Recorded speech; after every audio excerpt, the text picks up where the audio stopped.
Good afternoon. Please like, share, comment, and subscribe. And if you're new to the channel, please hit the notification bell. And today we're going to be talking about my 3-year ownership of owning a Tesla Model 3.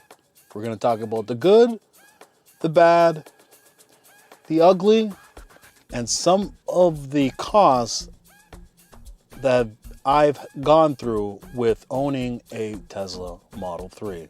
So without further ado, let's get right to it. So all right, let's get right to it. Okay, so first off, I'm going to show you some of the customizations that I've done to my Tesla Model 3 ever since I've owned it.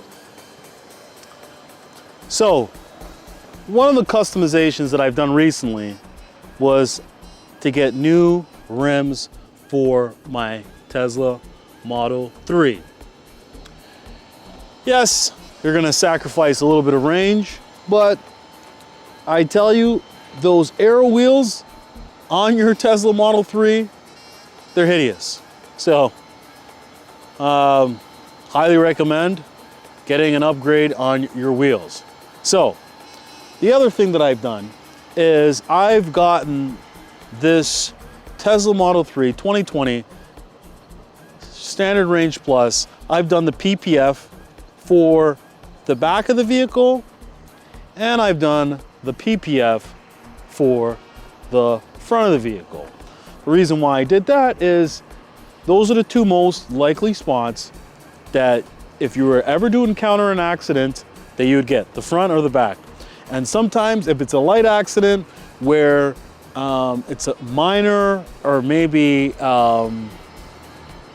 it's not somewhere, it's a scratch or something, having that PPF would at least prevent you from replacing your bumper, because a lot of the times most of the damage will go to the PPF. If it's a big accident, then you're most likely gonna have to rechange the bumper.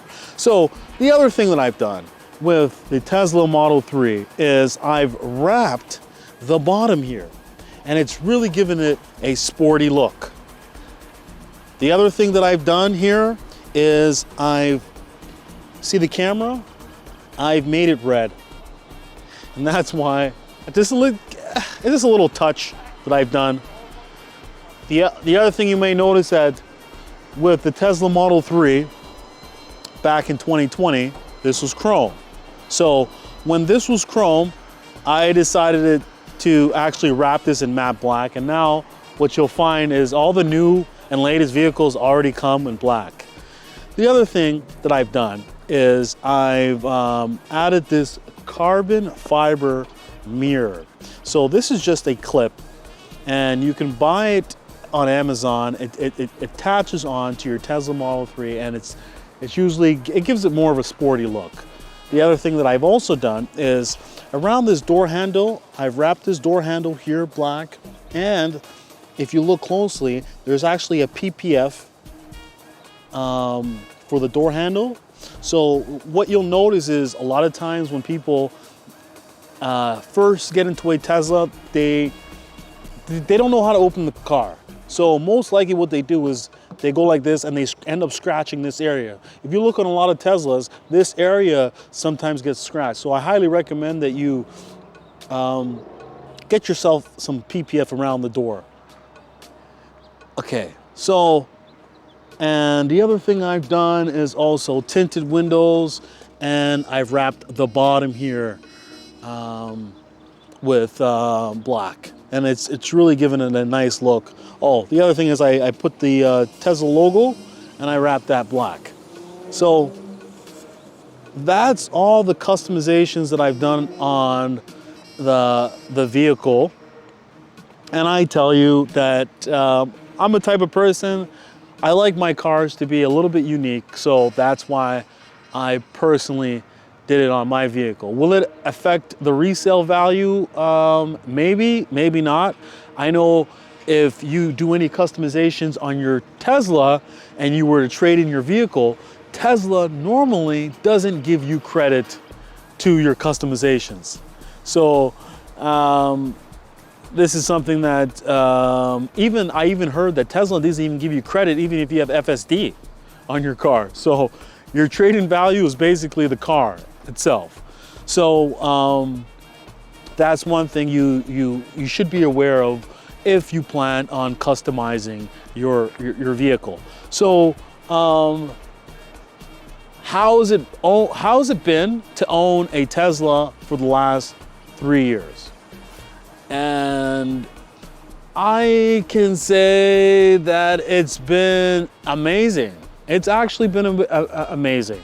So there's been some issues that I've had to get repaired from the Tesla service center. I've actually had to replace my control arm a couple of times.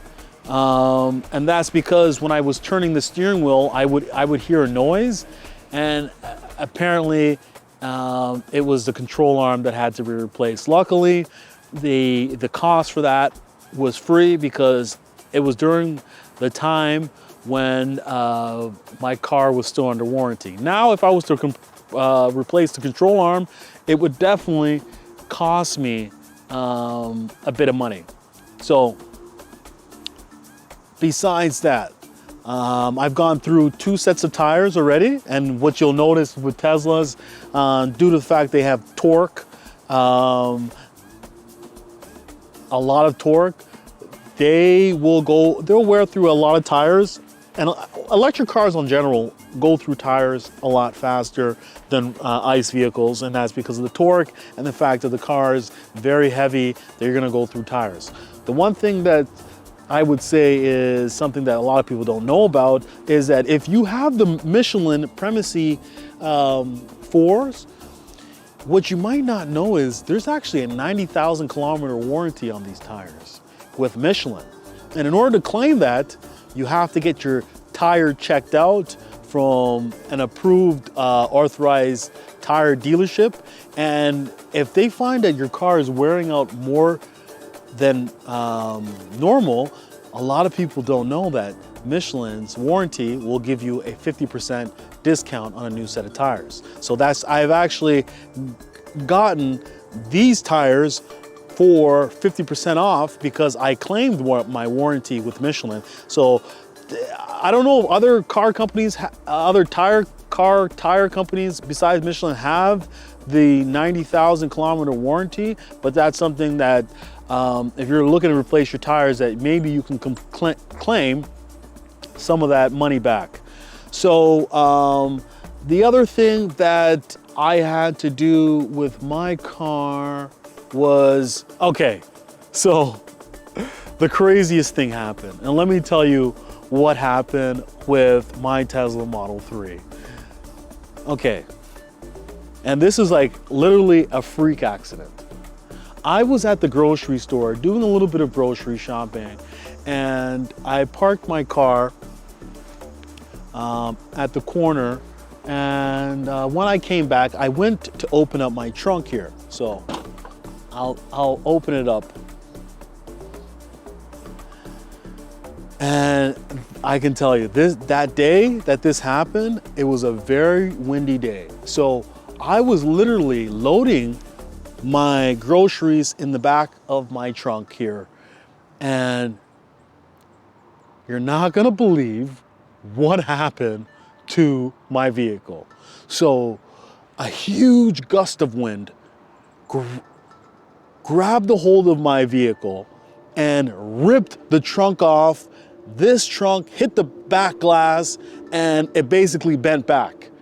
I was literally in disbelief. I was like a deer caught in headlights. I was like, what the hell?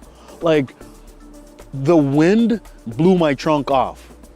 And luckily I was able to call my insurance company, and they took care of that mess. And the cost of it, with replacing the black glass, replacing this here, replacing these hinges here or shocks here, and the labor cost came to almost $7,000. And the insurance covered everything, and I was not held at fault. And luckily, the car was fixed within a month. But that's one thing that happened to my vehicle. Oh,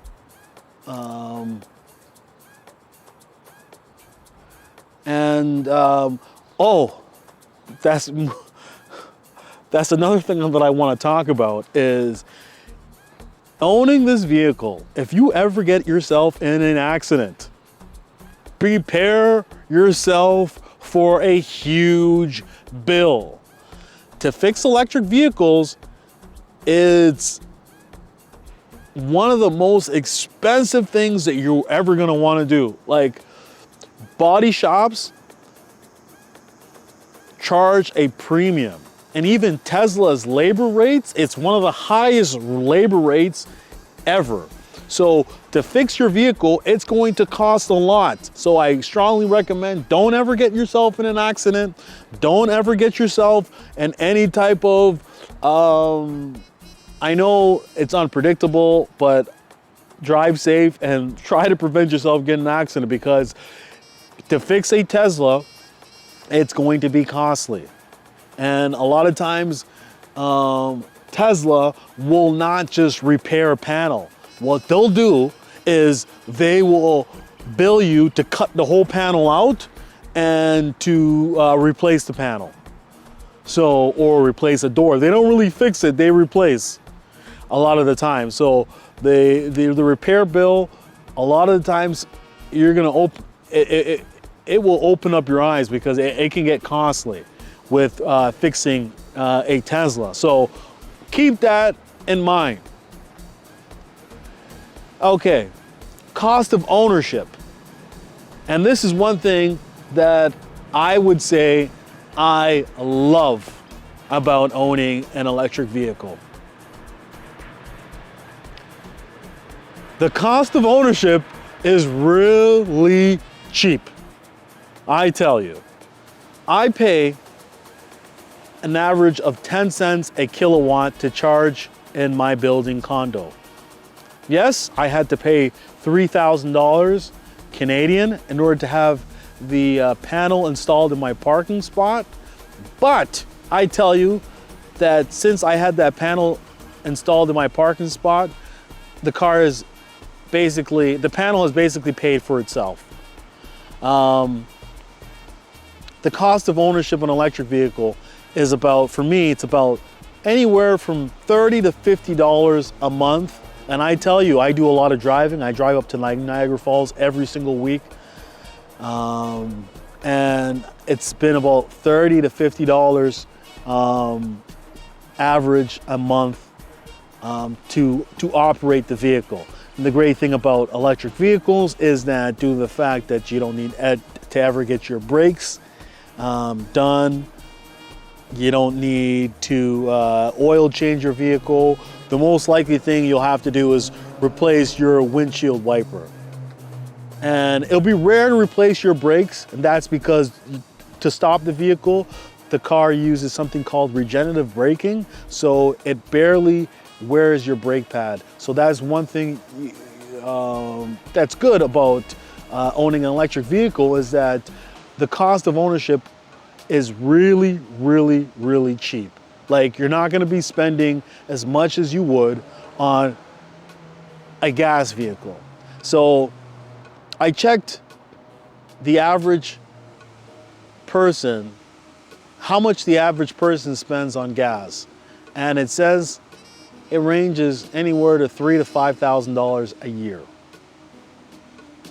Can you imagine that? Spending all that money on gas, spending money on oil changes, spending all that money on your brakes, how much money you're saving compared to when you own a gas vehicle.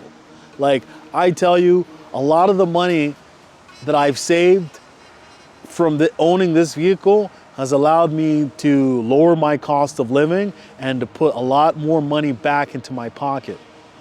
And basically, if any of you out there who are Uber drivers, I tell you, car is the best car for you when it comes to Uber driving, because you're going to have a lot more profit put back into your pocket, because supercharging is cheap, depending on what supercharging and the electricity rate, and charging this vehicle is very cheap. So that's one of the best thing I would say about owning a Tesla. You know, would I buy this car again? Like, if I had to do it all again, would I do it? Would I buy it? And the answer is yes, definitely. I'm actually never, ever, ever, ever getting an ICE vehicle. I might get a supercar. Like, I've always wanted to get a Lamborghini or Ferrari. I might get one of those whenever I reach that goal in life, but I will, for my day-to-day driving, I will definitely stick to an electric vehicle. I tell you, it drives very smooth and it's amazing. So, to conclude this video, how has my 3-year ownership been? And I tell you, it's been amazing. I've gone through some good, some bad, and some ugly. Like my trunk almost flying off and cracking the black glass, that was very ugly. The good thing is, the operating cost of owning an electric vehicle. And the bad thing is, if you're to ever get in an accident, it's gonna cost a lot. So those are some of the factors about owning a Tesla. I'm probably gonna be loyal to the brand, probably gonna pick up a Model Y or a Model S eventually in the future. But, oh yeah, so lastly, before I let you guys go, there's another thing that happened to this car, is a rock chip. So I got a rock chip. If you look closely right here, you can barely see it because I had it, I put some windshield crack in here because this used to be a lot bigger, but this windshield is actually cracked here. And replacing the windshield itself, Tesla wants almost 1,300 bucks. So I'm going to live with this cracked windshield. And I will eventually replace it once I get a bigger crack. Like if I get a long crack on my windshield, then I'll replace it, but I'm gonna live with that. So that's one thing that you have to take into consideration. Okay, so thank you for watching. That's been the overall 3-year ownership of owning a Tesla Model 3. And I know everybody has their own personal experience, and this has been my personal experience with owning a Tesla Model 3. So thank you for watching, take care, and have a great one.